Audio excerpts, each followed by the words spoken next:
दीदी आपल्याबरोबर आहे का?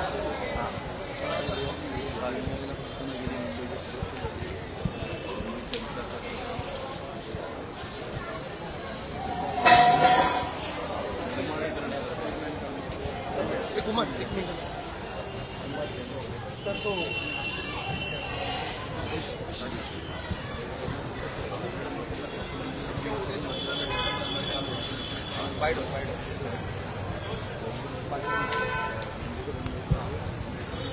हे विज्युअल आहे, विज्युअल निवडणुकीमुळे का होईल आज मंदिरात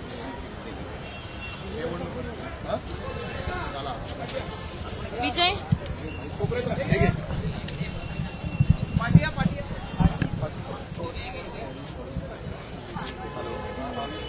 अधिवेशन तर आता दिसतो.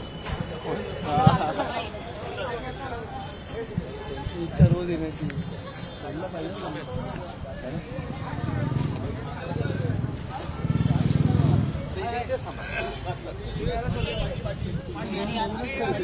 त्यांना लांब थांबवल्यानंतर आपण सगळे जवळ आलो.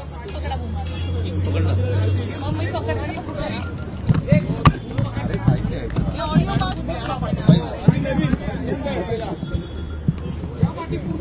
Okay sir. सिद्धिविनायकाचं दर्शन घेतलेलं आहे. कालपासून आम्ही पाहतोय मुंबईमध्ये देवदर्शनाची रांग लागलेली आहे वेगवेगळ्या ठिकाणी. काय सांगा? आज या ठिकाणी सिद्धिविनायकाचे दर्शन घेऊन सिद्धिविनायकाच्या चरणी हीच प्रार्थना केलेली आहे की एक विकसित मुंबई, एक सुरक्षित मुंबई निर्माण करण्याकरता आम्हाला शक्ती द्यावी, आशीर्वाद द्यावे आणि आजचा हा दिवस हा मुंबईच्या भविष्याच्या दृष्टिकोनातून, उद्याच्या मुंबईच्या निर्मितीच्या दृष्टिकोनातून आणि मुंबईतल्या भविष्याच्या पिढ्यांचं रक्षण करण्याच्या दृष्टिकोनातून हा ऐतिहासिक ठरो अशा प्रकारची प्रार्थना आज सिद्धिविनायकाच्या चरणी केलेली आहे. इतर उमेदवारांकडून मराठीच्या अस्तित्वासाठी मराठी माणसांना मतदानाला यावं अशा पद्धतीचं आवाहन केलं जातंय.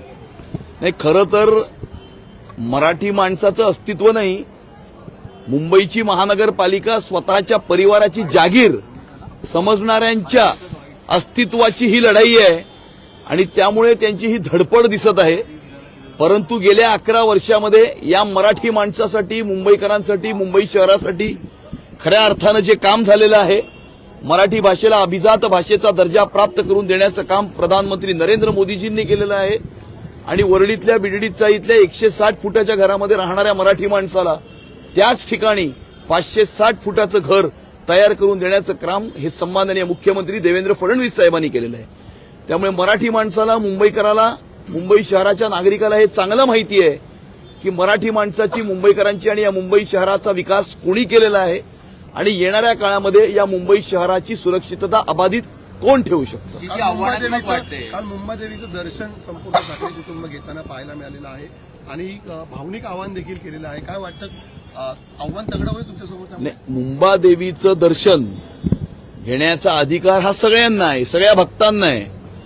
परंतु कोविडच्या काळामध्ये मंदिरं बंद करणारे आज स्वतःच्या अस्तित्वासाठी देवाकडे, देवीकडे साकडं घालताना दिसत आहेत.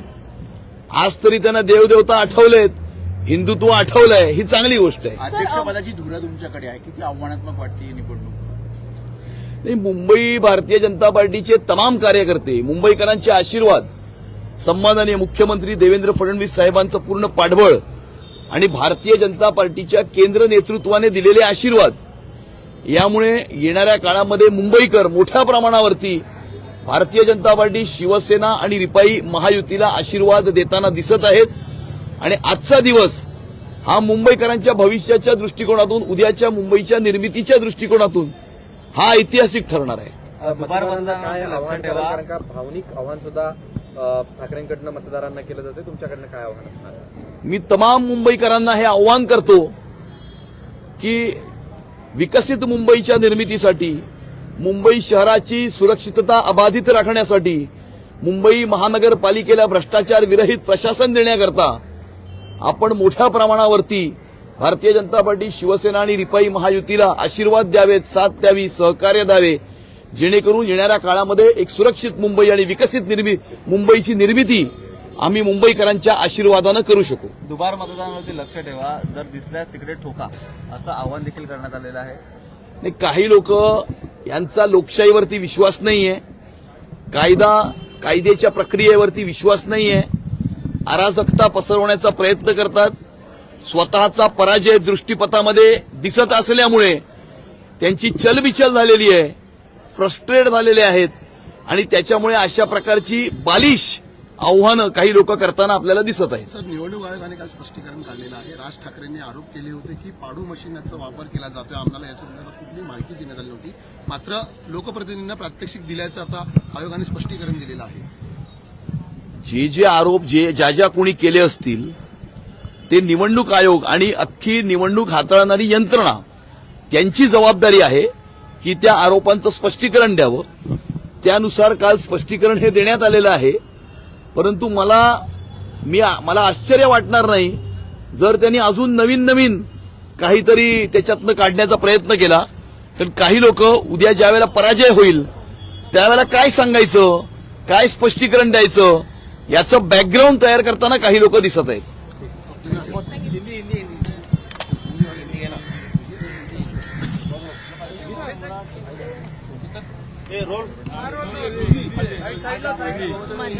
क्या कामना की है और जीत की कितनी विश्वास है आपको, जीत का कितना? आज सिद्धिविनायक के चरणों में हमने ये प्रार्थना की है कि आने वाले समय में एक विकसित मुंबई, एक सुरक्षित मुंबई निर्माण करने के लिए हमें आशीर्वाद दे, हमें शक्ति दे और आने वाले समय में जो मुंबई की निर्मिती होगी उस मुंबई के दृष्टिकोण से आज का ये दिन ये ऐतिहासिक रहे, इस प्रकार की प्रार्थना सिद्धिविनायक के चरणों में आज हमने की है. कौन मेयर बनेगा?